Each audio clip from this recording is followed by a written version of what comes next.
வணக்கம். இது ஒரு விசேஷமான நாள், ஆடி திருவாதிரை. ஒரு திருவாதிரை நட்சத்திரத்துக்கே ரொம்ப புகழ் உண்டு. இப்போ பாரு, நண்பர் மோகன் ரிப்போர்ட்டர் இவருக்கு திருவாதிரை வந்தனா ரொம்ப சந்தோஷம், கொண்டாட்டம். காரணம் என்னென்னா, சித்திரை திருவாதிரை தானே ராமானுஜர் பிறந்தாருங்க. அதனால் ராமானுஜருடைய அவதார நட்சத்திர தினம் திருவாதிரை. இன்னைக்கு இந்த திருவாதிரை. இதில் இன்னொரு விசேஷம் என்னென்னா, ஆடி திருவாதிரையில் தான் ராஜேந்திர சோழன் பிறந்தார். அந்த விழாவுக்கு தான் சார் பிரைம் மினிஸ்டர் வராரு.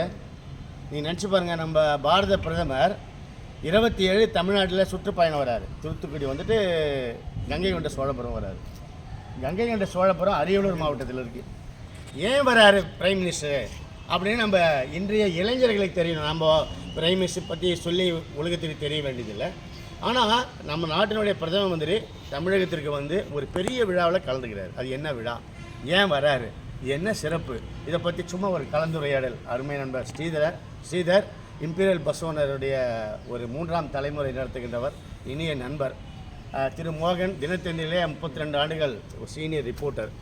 நாங்கள் 3 பேர் தான் இதை பற்றி பேசலான்னு இருக்கோம். ஏன்னா இன்றைய இளைஞர்களுக்கு நம்ம தமிழ்நாட்டினுடைய பெருமை தெரியல சார். பிரைம் மினிஸ்டர் நிறைய படிக்கிறார். ஏன்னா தஞ்சாவூர் பக்கத்தில் அங்கே ஒரு அருமையான ஒரு கோயில், முன்ன செஸ்ஸு சாம்பியன்ஷிப்பு, அப்போது ஒரு கோயிலில் சிவபெருமான பார்வதி தேவியும் செஸ் விளையாடுகிறாங்க. அது நமக்கே தெரியல. இன்றைக்கி ஆன்மீகத்தில் இருக்க எனக்கு அந்த கோயில் எங்கேன்னு தெரியல. நீடாமங்கலத்தில் பக்கத்தில் இருக்குது. அது அந்த கோயிலை அவர் கண்டுபிடிச்சி அதை பற்றி அவர் பேசுகிறாரு. அப்படி இருக்கும்போது மன் கி பாத் நிகழ்ச்சியில் பழம்பெருமை அது போல் இதுவெல்லாம் வந்து பேசுகிறார் அவர். அதுவும் குறிப்பாக தமிழ்நாட்டினுடைய பெருமைகளை இவ்வளோ அழகெல்லாம் பேசுகிறாரு. இந்த கங்கை கொண்ட சோழபுரத்தை ஏன் வர்றார், அதுதான் நாம் இப்போ கலந்துரையாடலில் பேசியிருக்கிறோம். கங்கை கொண்ட சோழபுரம் என்பது அரியலூர் மாவட்டத்தில் இருக்குது. ஜெயங்கொண்டம் தாலுக்கா பக்கத்தில் ஜெயங்கொண்டம். கும்பகோணத்துக்கும் அரியலூருக்கும் நடுப்புற இருக்குது இந்த சின்ன கிராமம். ஆனால் சர்வதேச புகழ் முக்கிய நகரமாக மாற்றிய பெருமை ராஜேந்திர சோழனுக்கு உண்டு. ராஜேந்திர சோழன் யார்? ராஜராஜ சோழனுடைய மகன். அவன் கட்டிய கோயில்தான் 1023 கங்கை கொண்ட சோழபுரம். கங்கை கொண்ட சோழீஸ்வரம் என்ற அந்த கோயிலுக்கு, சிவன் கோயிலுக்கு பேர். பிரகதீஸ்வரர் கோயில் எப்படி உலக புகழ்பெற்ற பிரகதீஸ்வரர், தஞ்சை பிரகதீஸ்வரர் கோயில் அப்பா கட்டினார். அப்பா தஞ்சாவூர்லேருந்து ஹெட் குவார்ட்டர்ஸ் வச்சார். பிள்ளை என்ன பண்ணார், அங்கேருந்து வந்து கங்கை கொண்ட சோழபுரத்தை ஹெட் குவார்ட்டர்ஸாக மாற்றினார். ஏன் மாற்றினார், இதுதான் போக. இப்போ ஏன் பிரைம் மினிஸ்டர் வராது, நீங்கள் உங்களுடைய எண்ணங்களை சொல்லுங்களேன். அந்த சதய விழாவில் ஒரு தமிழ் மன்னனை பெருமைப்படுத்தணுன்ற இதுக்காக அவர் வந்து கலந்துக்கிறார். இல்லை, அவன் தமிழ் மன்னனை பெருமைப்படுத்தணுன்னு பாரத பிரதமருக்கு வரணும்னு ஒரு எண்ணம் தோன்றியது இல்லையா? இப்போ தமிழ்நாட்டினுடைய பெருமையில் உலகம் போற்றுகிறது. இலக்கியம் மிகுந்தது, பக்தி மொழி, ஆன்மீக மொழி, இது மாதிரி இலக்கிய பேக்ரவுண்டு இல்லாத, உலக மொழியிலே இல்லாத தமிழ் மொழின்னு அவர் ஒவ்வொரு இடத்துலையும் பேசுகிறாரு. ஆனால் ராஜேந்திர சோழனுக்கு பாராட்டு தெரிவிக்க வருவது என்பது நமக்கு ரொம்ப பெருமை. ஏன்னு கேட்டிங்கன்னா, இந்த ஆடி திருவாதிரையில் தான் அவர் பிறந்த நாள். இதற்குடைய அவர் ஜூலை மாதத்திலே பிறந்தவர் என்று நம்ம வழக்கில் சொல்கிறோம். ஆனாலும் 1000 ஆண்டுகள் நிறைவுற்றது. ரெண்டாவது, அந்த 1000வது ஆண்டு விழா, அவர் கட்டிய கோயில் கங்கை கொண்ட சோழபுரத்தினுடைய 1000வது ஆண்டு விழா. அது மட்டுமல்ல, தமிழ்நாட்டை விட்டு வெளிநாட்டு கடல் கடந்த நாடுகளுக்கு போய் போர் செய்த முதல் தமிழ் வீரன் ராஜேந்திர சோழன். இலங்கை, மலேசியா, இந்தோனேஷியா, சிங்கப்பூர் அப்படின்னு வெளிநாடுகளுக்கெல்லாம் போர் செஞ்சு வெற்றி பெற்று வந்தவன். அதனால் கங்கை கொண்ட சோழபுரம் கட்டலை. எப்போ கட்டினேன்னா, கங்கை நதி வரைக்கும் போர் செஞ்சு வட இந்தியாவை முதல்ல ஜெயிச்சவன் நம்மளால் தான். வட இந்தியாவை முழுக்க ஜெயிச்சு நம்ம கூட சேர்த்து விட்டார்.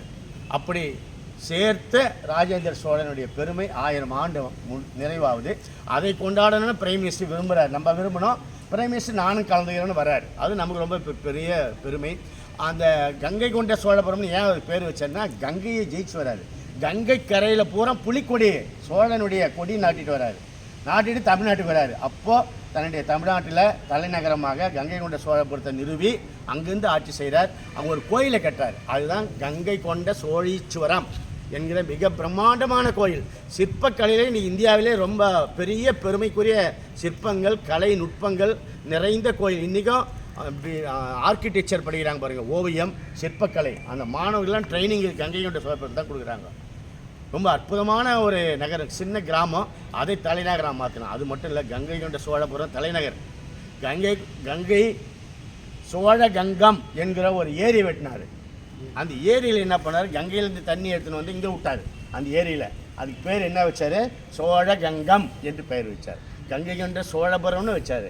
கங்கை கொண்ட சோழீஸ்வரம் என்று கோயிலுக்கு பெயர் வச்சார் ராஜேந்திர சோழன். அதை சிறப்பிக்க பிரைம் மினிஸ்டர் வராரு.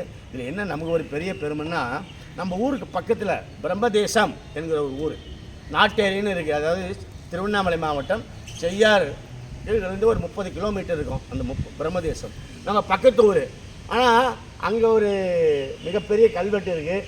அந்த கல்வெட்டில் என்ன சொல்லுதுன்னா, ராஜேந்திர சோழன் இந்த ஊரில் தான் மறைஞ்சார், இங்கே தான் சார் அவர் மறைஞ்சார், சமாதி இருக்குன்றாங்க. அதுக்கு ஆழமான செய்திகளோ வரலாறுகளோ குறிப்புகளோ நாம் பதிவு செய்து பெருமை செய்யறதுக்கு ஒரு வாய்ப்புகள் இல்லையன்றது என்னுடைய ஒரு ரொம்ப நாள் கவலை அது. ஏன்னா ராஜேந்திர சோழன் பிறந்து ராஜராஜ சோழனுக்கு மகனாக பிறந்து உலகத்தையே ஜெயிச்சவர், கங்கை வரையும் போராடினவர், வெளிநாடுகளுக்கு படையெடுத்து முதலில் கடல் கடந்தவன். அதனால தான் கடாரம் என்றான். கங்கை கொண்ட சோழன் ஏன் சொல்கிறோம் கடாரம்னா, கடாரம் என்பது மலேசியா. மலேசியாவில் ஒரு 13-19 மாநிலம் இருக்குது. அதில் ஒரு மாநிலம் கெடார், அது கெடார்னு மாறிடுச்சு, அப்புறமா கடாரன்னு மாறிச்சு. அந்த கடாரத்தை வென்றவன் தான் ராஜேந்திர சோழன். முதல்ல மலேசியாவே ஜெயிச்சுவேன், இந்தோனேஷியாவை ஜெயிச்சுவது. இங்கே இந்தியாவில் பார்த்தீங்கன்னா வட இந்தியாவில் முக்கால்வாசி பங்கால், இதெல்லாம் நம்ம ஒரிஷா இதெல்லாம் தமிழ்நாட்டோடு சேர்த்தவர். சேர சோழ பாண்டியர்களை வென்றவர் நிறைய சரித்திரம் இருக்குது. அதை பற்றி நம்ம பின்னால் பார்க்கலாம்.